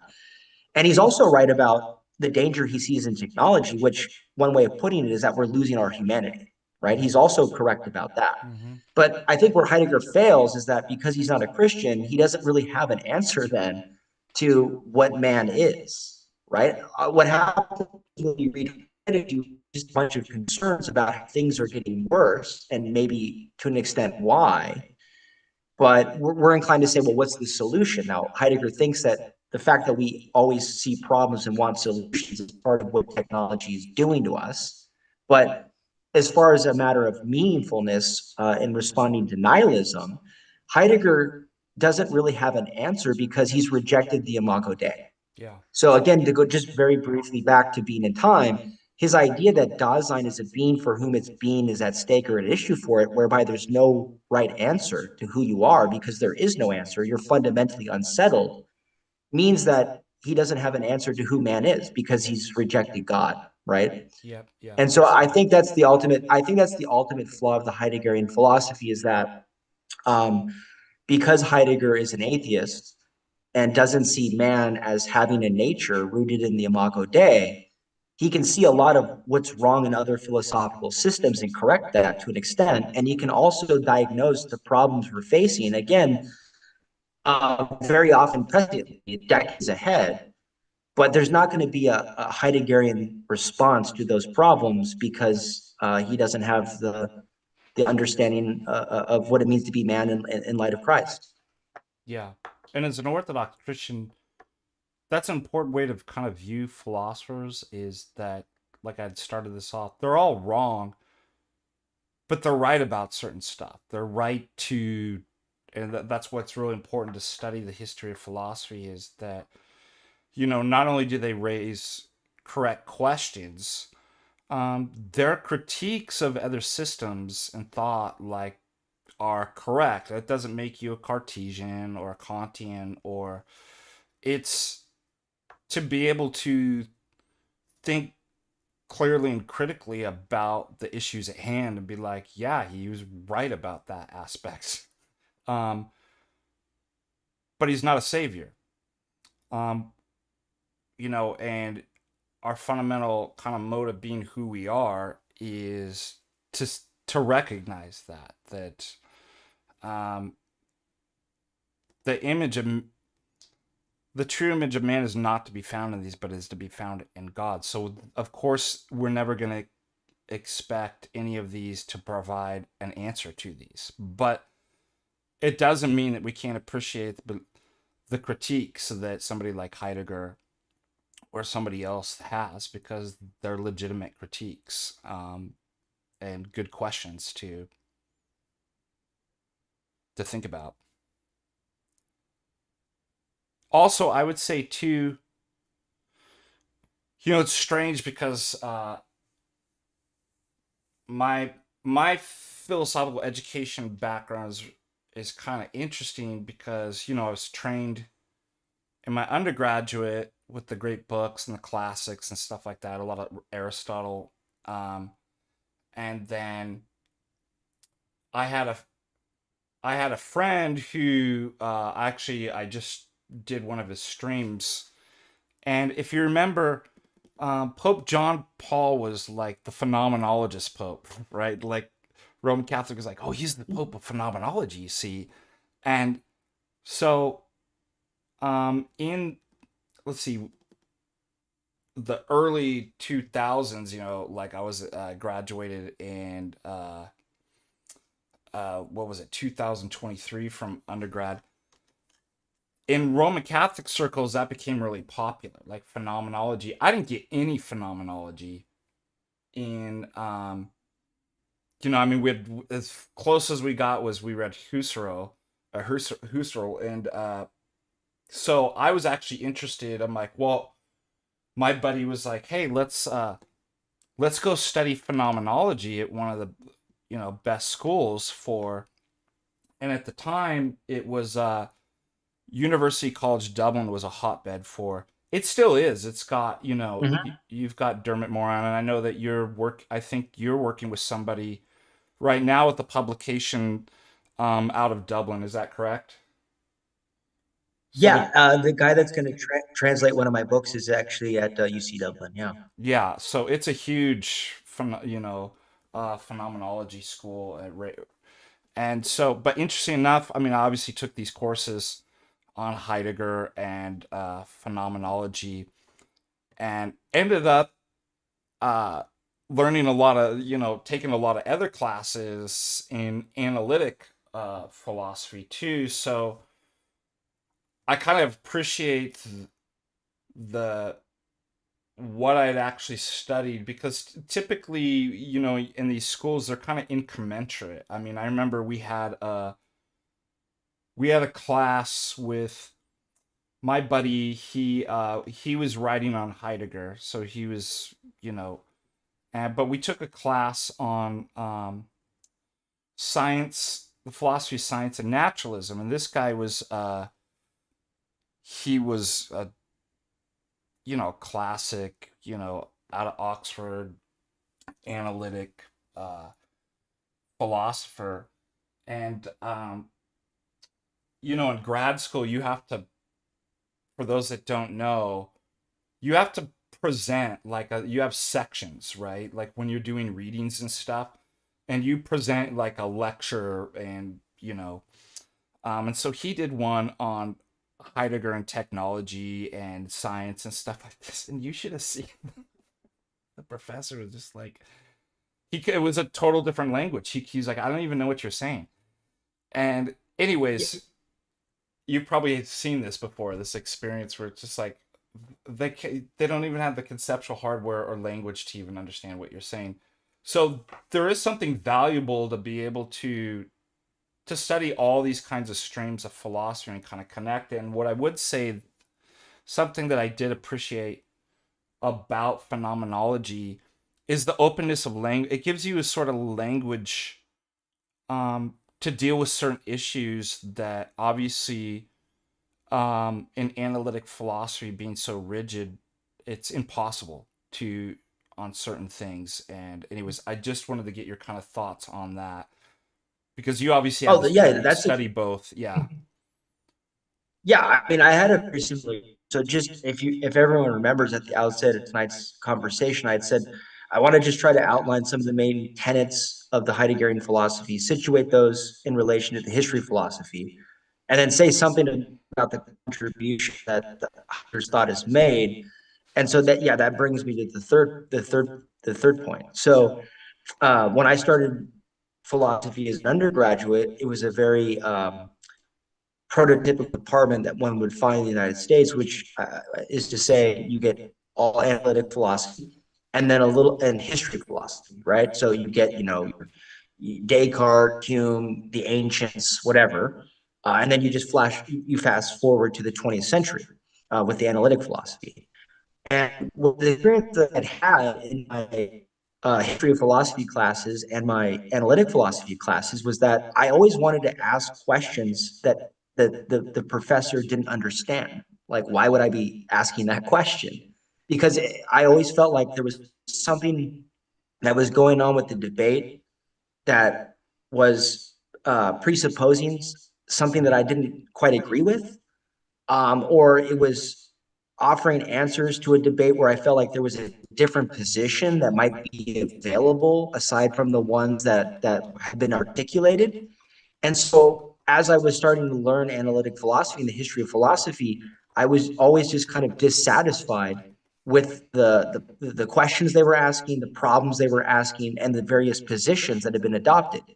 And so when I was introduced to phenomenology, that's when I realized, well, there's this entire philosophical tradition that was thinking philosophically in a way where I was now able to ask the questions that you can't ask in analytic philosophy, because analytic philosophy is committed to certain presuppositions that the phenomenologists had already identified and explained why they don't work. So about the problem of external uh, world skepticism, other minds, all these things.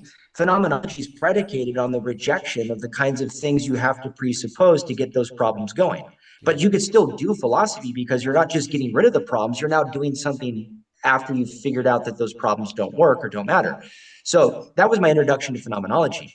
Now, what I'll say about Heidegger and everything else is that when it comes to responses to Heidegger, it's still the case that in most Anglophone universities, um, the phenomenology curriculum ends with Heidegger or Sartre, maybe Merleau-Ponty, right?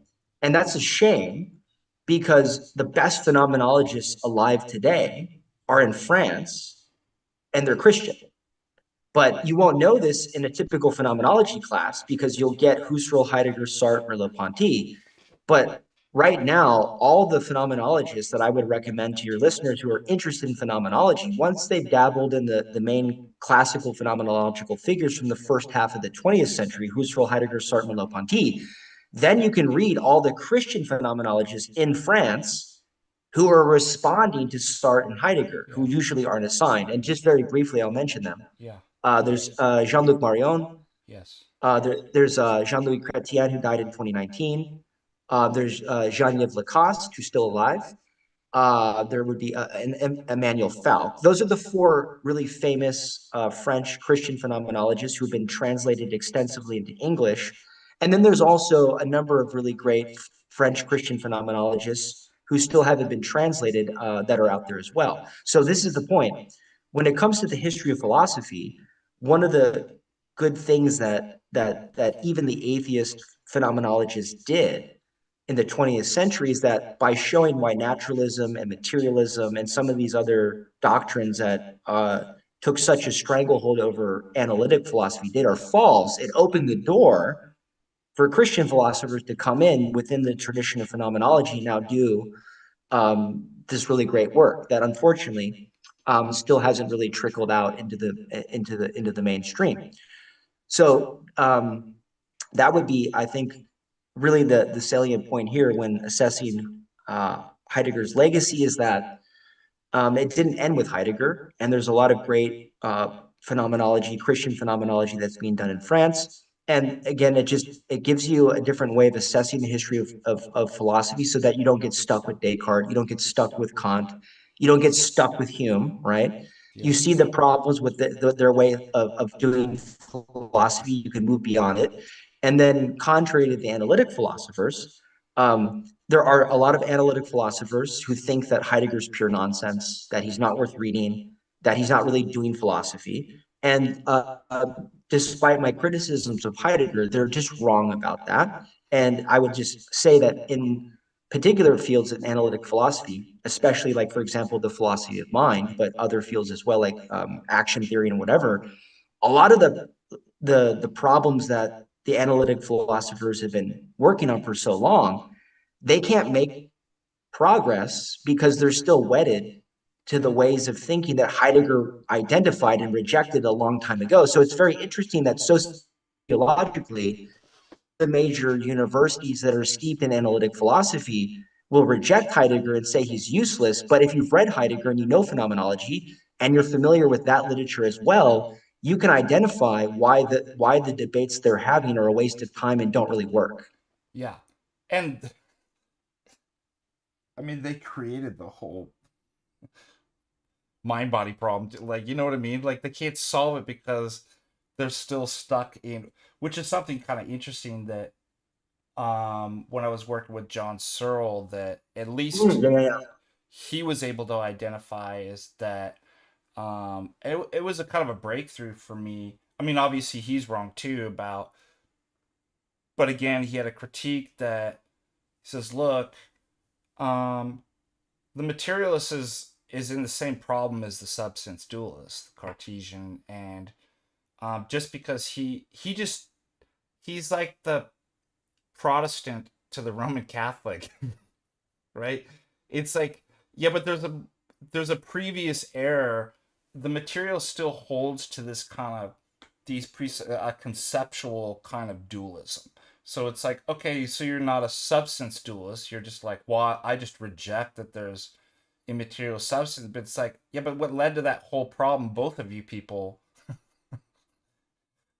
you're still stuck in that. That's a pretty amazing insight, and you really kind of see that with analytic philosophy. Is that the reason, why they're not going anywhere is because there's more fundamental kind of. First of all, they created the problem because they accepted certain kind of presuppositions that are erroneous, and here just quickly to interject about the nature of philosophy. I mean, you might question whether there even is any such thing as analytic philosophy. Philosophically speaking, I have a friend, Aaron Preston, who wrote a really great book called The History of Analytic Philosophy. He basically argues that most of the ways analytic philosophers can try the idea is that research program don't work because what usually happens is they try to define it in terms of what Preston calls the linguistic thesis, which is the yeah, idea in ordinary language that philosophy is supposed to be linguistic analysis or semantic analysis. First thing to say about that is that none of them, not all of them, are really doing that anyway. And the other aspect here is that in analytic philosophy, there's the positivism, right? mm-hmm. So analytic philosophy in its aspirations to be consistent or with the natural sciences inherited this positive that's always been against the idea of philosophy really it. And then the third part is, of course, the ahistoricism. So what analytic philosophy, early 20th century thought it was doing, this is the idea of the linguistic thesis in ordinary language philosophy, is that it was going to get rid of all the problems of philosophy from the history of philosophy by developing a new technique of philosophical analysis that would make those problems go away. This is so very good about Wittgenstein, right? Because they like the idea, the early Wittgenstein, the Sorry, you're breaking up. We lost you. Oh no. I'm still here. Yeah, it's okay. Now we got you back. It's just cutting in and out, and then we lost. Yeah, it's the connect. I think the connection on your side. But go ahead. I think you're back now. I'm sorry. Yeah. So just this is why they're also ambivalent about Wittgenstein, because Wittgenstein likes this idea of analyzing our ordinary language. And if that's the case, then you can be ahistorical in your philosophical approach. You don't have to read the history of philosophy, right? And that's very tempting for like a student of analytic philosophy who doesn't want to have to read, dozens of other philosophers, and he thinks he can just go straight to his PowerPoint and develop some little syllogistic argument for some little problem that he has in a subfield that he's in, right?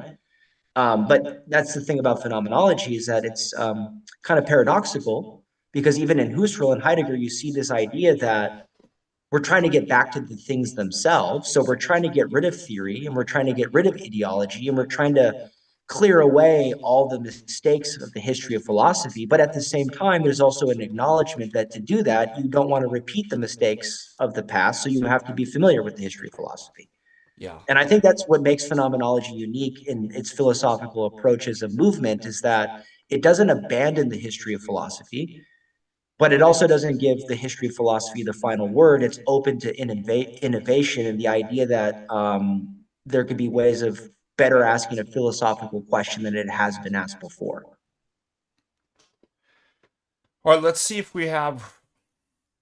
We only have one super chat. Come on, guys. We had $10 from Mud. I always tell Mud. There's Les Claypool has a song. My name is Mud. I'm an absolute. I'm and I think you put a D in there instead of absolute simpleton. So most likely I have no idea what's being discussed, but here's some money. Thank you for all you do. Thank you, Mud, so much. Um, we did have a question about, which I think you answered, from Unlisted Logos. Asked a question: what do you analytic philosophers think doing philosophy is? Well, you can't really get an answer. Which is reminiscent. I was going over with the class about um, naturalism. Um, and one of the problems is that they can't ever define what naturalism is. Right. So you had this Alvin Noe comes up with this uh, Noah, a naturalist ontological attitude. And I remember going over this in grad school, where there was like, um, well, things that talk about natural entities and property. It was like, yeah, well, what is that? Because it's, material thing, because that's constantly changing, the concept of matter. Um, well, whatever science has to talk about, that's the. Yeah, it's just like whatever our so-called best science is saying at the time. Yeah, it's like whatever it has to. So you never get a clear idea. It's like we don't even know what naturalism is, but yet you're committed to this kind of idea. So I mean, um there's something similar with analytic philosophy. I would say, just ostensibly, you can certainly point, you not make clearly define it, and they don't even know. But you can clearly say, like, those guys look like they're analytic philosophers, and those don't. You could just kind of definition by ostensive definition be like, I don't know, whatever they're doing in that room over there versus these people over. You can kind of like, there's a difference, you know what I mean?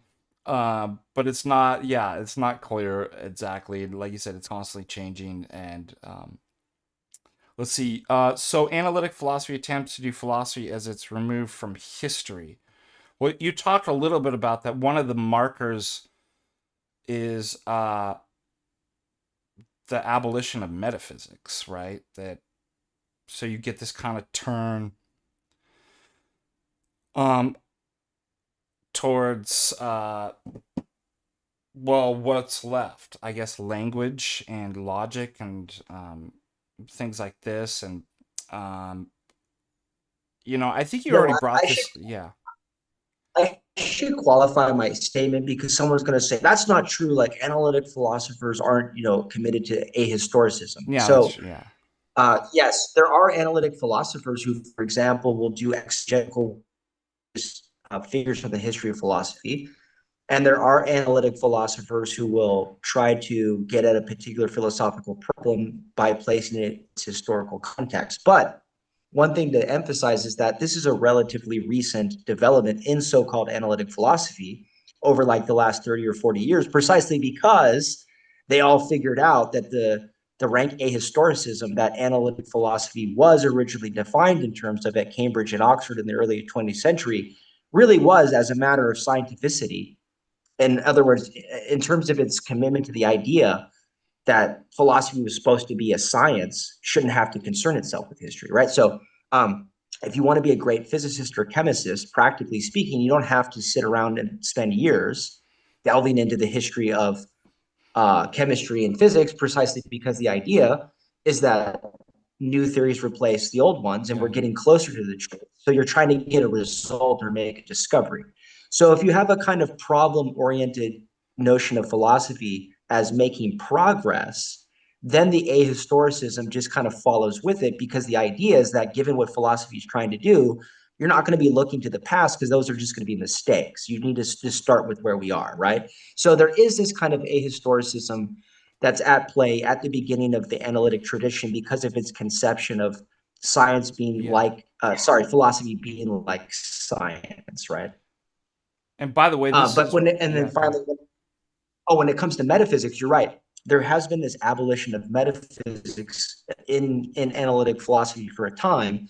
The trouble, of course, is that metaphysics means very different things in not just continental philosophy as opposed to analytic philosophy, but also within like different areas of continental philosophy. So what the phenomenologists mean by metaphysics, what Heidegger means by it, is very different than what the analytic thinkers mean. So metaphysics is a slippery term. And so to say, well, are we getting rid of metaphysics or are we not? Because for some people, what they mean by getting rid of metaphysics might be metaphysical to someone else and vice versa. Yeah. But in any case, there is a general trend insofar as what analytic philosophy meant by metaphysics, that it was anti-metaphysical for a long period of its time throughout the 20th century. Although, again, within the last 30 years, in places like Oxford, there's now been a renewal of what they call metaphysics, right? So they think they're turning back to metaphysics. Now, from the post-Kantian continental philosophy perspective, they're all still metaphysical because they've never grappled with Kant. So, analytic philosophers of a certain kind never really cared to answer Kant. And so, from the perspective of someone who takes Kant seriously, they've always been metaphysical in a bad way, even when they were thought they were rejecting metaphysics, the analytic philosophers. And now that they're returning to what they call metaphysics, the Kantian is going to say they're just doing things that they're not allowed to do. So it all gets very complicated. But at this point, the general state of the game is that the phenomenologists are trying to overcome what they call metaphysics because they mean by metaphysics what Heidegger and others meant, which is that it's a bad thing in a certain regard. And now the analytics are thinking they're back to metaphysics, but what they're doing by metaphysics is kind of a waste of time according to the phenomenologists because they're not really getting at the fundamental problems anyway. So you, whether people say they're doing metaphysics or not doing metaphysics, whether they're trying to get rid of metaphysics or bring it back, it all really just depends on the context. Yeah, that's a good point. Well, that was a wonderful conversation. Um, and I would love to like do more kind of topics with you in the future. And I think it's a good, like most, like I said, especially for the public, most will never hear. They might have heard the name Heidegger. They have no idea, where he's situated in philosophy. His kind of contributions and stuff like that. So this was a great stream. You did an excellent job. You should um everybody should give some big thumbs up to our guest. Yeah, you lecture this better than the professors at University College Dublin. It was Well, funny, thank you. like, I mean, it was a pleasure. yeah, it was all my pleasure to have you. So thank you. And you want to plug anything, Levis? You've got a new book out. Yeah, ordinarily I feel uncomfortable talking about my work like this, but I have to say I can't resist because I was fortunate to publish a new book last week, and it's for me kind of the culmination on things I've been thinking about really for 20 years now, ever since I started studying philosophy, things I've been working on in print for 10 years now. And so I'm really happy with it. And it's a book that, even though, there's a significant philosophical depth to it, I also try to write something that would be accessible. They're aphorisms. And so the book is called This Present World, um, and it came out last week. And it's a work of what I just consider to be Christian existentialism. So I'm really happy with it, and if anybody wants to pick up a copy, I'll be really grateful for the All support. right, I'm gonna try to find. I'm gonna put it in the chat for everybody. Um,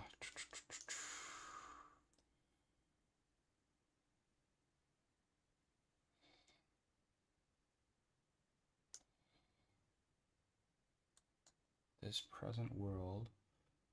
Um, well, I've got it on your Twitter. I could put the Twitter in the. Where Yeah, is? available. It's available at the publisher within stock, and it's also on Amazon, Okay, but Barnes and Noble. I'm gonna just throw so they have something, and I'm just your Twitter post. Taylor Ayers, $5. Very interesting. Thank you. Well, thank you, Taylor. God bless you. Um, there you can find your post there where you get more information. Your previous book was um Finding Meaning, isn't that correct? Yeah, that's an edited volume. So that's a collection of essays from various philosophers, thinking about the problem of nihilism. So there's a range of views in that work. I was the editor of that one. Yeah. Wonderful. Well, again, Stephen, God bless you. Thank you for taking time. I know it's probably late, and but everybody seems to be night owls anyway. So we Yeah, I'm a night appreciate. owl. Yeah, I'm exhausted. I feel like I'm an old timer. I'm like ready for bed 10 o'clock. But I had a long day. We were Prisha and I were working on fixing my car the last 2 days. So um, and then we've got big Serb Fest tomorrow morning, and then uh, all through the day tomorrow. So I need my shut eye. So thank you guys. Thank you for your support. Thank you, Stephen, and go follow Stephen on the X there, and you can see his new book and support him. So God bless.